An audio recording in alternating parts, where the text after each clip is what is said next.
Okay, dear students, today we are going to start our new lesson from Compass Language Log, page 82. It is in our topic number 5, Do Words Have Power?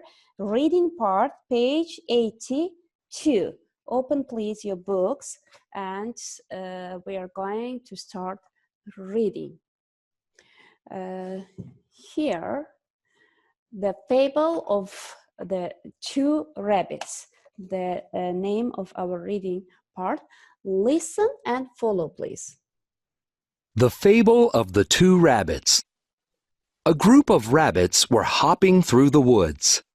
They were chatting and jumping in a carefree, rabbity way.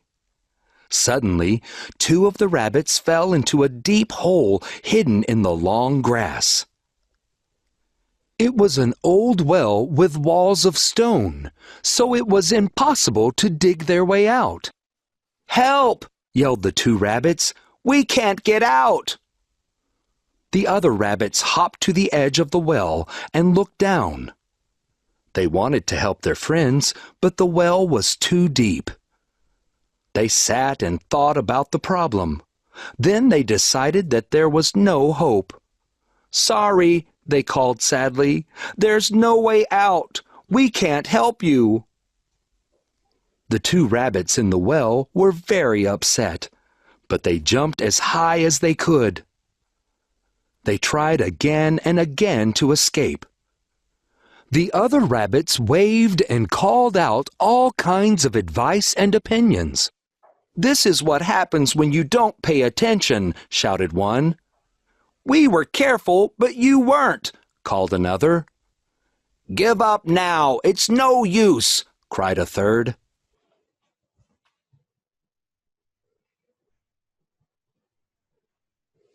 The rabbits jumped and then jumped again.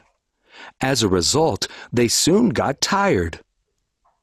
Finally, one of them said, "They're right, we can't get out." So he lay down on the floor and gave up. But the second rabbit carried on trying to escape. Once more, the crowd at the top yelled at him. "What are you doing? You can't get out!" The poor rabbit jumped harder and harder. Just then, he landed on a loose stone that was halfway up the well, and it fell out, leaving a hole. The rabbit jumped up to the hole, and then, with one huge jump, he escaped from the well. The other rabbits cheered, but they were amazed. "Why didn't you stop jumping when we told you it was impossible?" they asked the rabbit. He read their lips carefully. "I'm deaf," he explained. "I can't hear anything. I saw you shouting and waving, and I thought you were telling us not to give up. Thanks to you, I was inspired to carry on." The other rabbits were shocked. They realized that their friend had only survived because he was deaf. One of the rabbits had an idea. They made a rabbit chain and rescued the other exhausted rabbit from the well. He looked at his friends. "Thank you," he said. "All's well that ends well." Okay, do you understand the story? So the story is about two rabbits. Two rabbits, they fell down into the old well. Well, what is well? Do you know? This is well. Mostly in the well we can find water, but it is an old well, and that's why there is no water inside it. And the well was done from stone, and that's why they couldn't dig it or do something with it. They only jumped and jumped, but couldn't get out, and they cried, and they called their friends, and other rabbits came and looked down the well, and they cheered them. but there was no use. The two rabbits were jumping and jumping, and for the next time, the rabbits start to say that it's no use, and they say give up.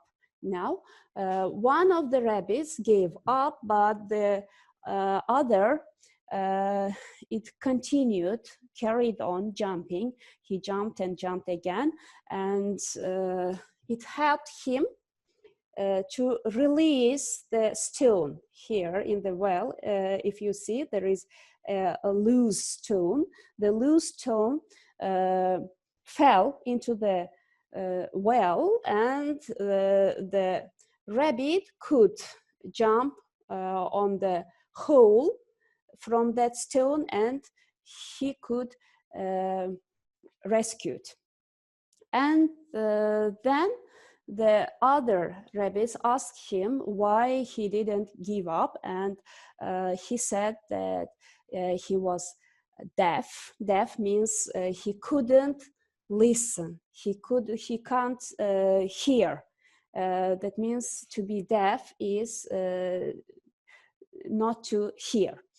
And he thought that they are cheering him up, and that's why he was inspired of the friends, and he could escape. And then they helped another rabbit.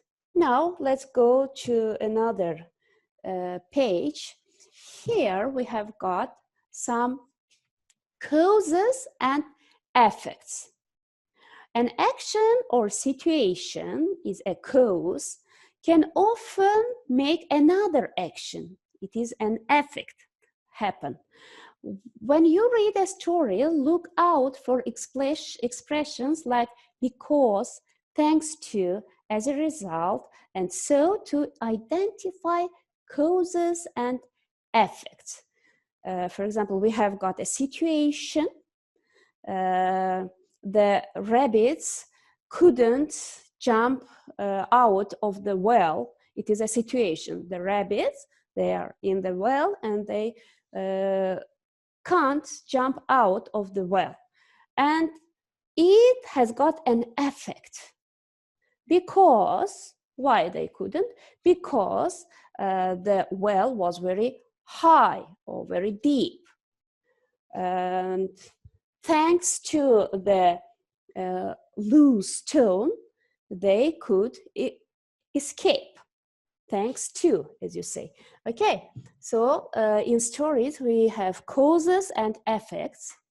Here, they say, match the effects with the causes. For example, two rabbits didn't take care. And what happened? What is the effect? And they fell down the well. This is the effect. The walls of the well were made of stone. It is the cause, and the effect is it was impossible to escape by digging. The wall of the well were made of stone, so it was impossible to escape by digging. Okay, the next one. The rabbits shouted, "You can't get out." One rabbit gave up. The rabbits shouted, "You can't get out," and that's why, as a result, one rabbit gave up. One rabbit was deaf, and what was the effect? He was deaf and he couldn't hear his friends and carried on jumping. So we can use here, one rabbit was deaf, as a result, or so he couldn't hear his friends and carried on jumping. A stone fell out of the wall. The rabbit escaped. A stone fell out of the wall, and that's why, thanks to it, the rabbit escaped. Okay. The next here. find the verbs in the story, match them with the definitions. So we have got definitions and we have got verbs. You were in a dangerous situation, but you didn't die. This means that you survived. Someone helped you to go out of a dangerous place. They rescued you. People shouted happily when something good happened. They cheered. You got angry and shouted at someone. You yelled at them. Someone told you how to do something. They explained something to you. Someone did something and you wanted to do the same. They inspired you. Okay. Great. Now let's go to listening part, page 85. Listen, which words describe Jonathan? Okay. Tell me about your favorite story, Yago. My favorite story is Jonathan Livingston Seagull by Richard Bach. We read it at school and I love it. It's a very short book about a seagull who has a few problems because he's different from other birds. Why is he different? Well, as the story says, more than anything else, Jonathan Livingston Seagull loved to fly. At first I thought, well, of course seagulls like flying. Then the writer explained that most seagulls are more interested in eating than flying. They only fly so that they can find food. But Jonathan is adventurous. He flies high and dives fast. Every day he practices special moves that are really dangerous. His parents are angry with him. The other gulls don't speak to him. His mother asks, "Why can't you be like other seagulls, Jonathan?" But Jonathan doesn't give up. He learns how to fly much better than normal seagulls, and he's happy, even though he's different. Okay. Jonathan loves, which word describes Jonathan? They say, first of all, is Jonathan adventurous? Is he angry, different, friendly, shy, or silly?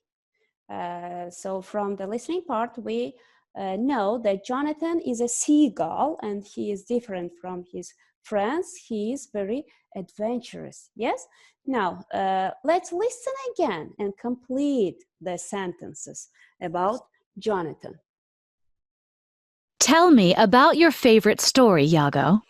My favorite story is Jonathan Livingston Seagull by Richard Bach. We read it at school and I love it. It's a very short book about a seagull who has a few problems because he's different from other birds. Why is he different? Well, as the story says, more than anything else, Jonathan Livingston Seagull loved to fly. At first I thought, well, of course seagulls like flying. Then the writer explained that most seagulls are more interested in eating than flying. They only fly so that they can find food. But Jonathan is adventurous. He flies high and dives fast. Every day he practices special moves that are really dangerous. His parents are angry with him. The other gulls don't speak to him. His mother asks, "Why can't you be like other seagulls, Jonathan?" But Jonathan doesn't give up. He learns how to fly much better than normal seagulls, and he's happy, even though he's different. Okay, so as we read, Jonathan loves to, did you get? He loves to fly. Okay, Jonathan loves to fly. Most seagulls are more interested in, did you get it? They are more interested in, just a moment, eating.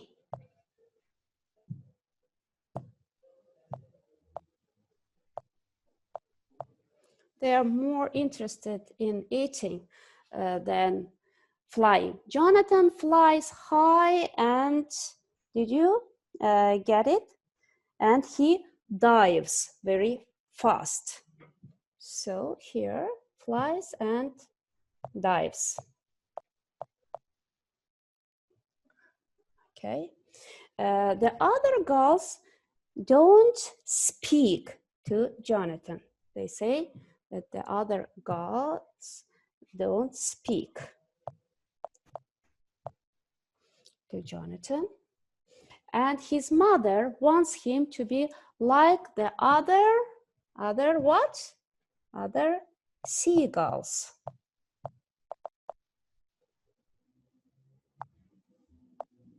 Okay. And Jonathan doesn't, what? Do you remember the word? He doesn't give up. Okay. Great. Jonathan loves to fly. Most seagulls are more interested in eating. Jonathan flies high and dives fast. The other gulls don't speak to Jonathan. His mother wants him to be like the other seagulls. Jonathan doesn't give up. Okay. And here, exercise 2. What does Jonathan say is important? Okay, we have to put tick or cross. In the story, the seagulls are like people. What is the first answer? Do you agree or disagree? Yes, in the story, the seagulls are like people. Jago liked the book because it is short. Was it the short book? I think no. Yeah, okay. Now, Jago thinks he is like Jonathan. I think yes, he thinks that he is like Jonathan. Jago's friends like the same sports as him. Do you think so? I think no. And it's okay to be different. What is the moral of the story? I think this is the moral of the story. It's okay to be different. Okay, great job. I like the way you're studying. Thank you very much and see you in our next lesson. Bye-bye.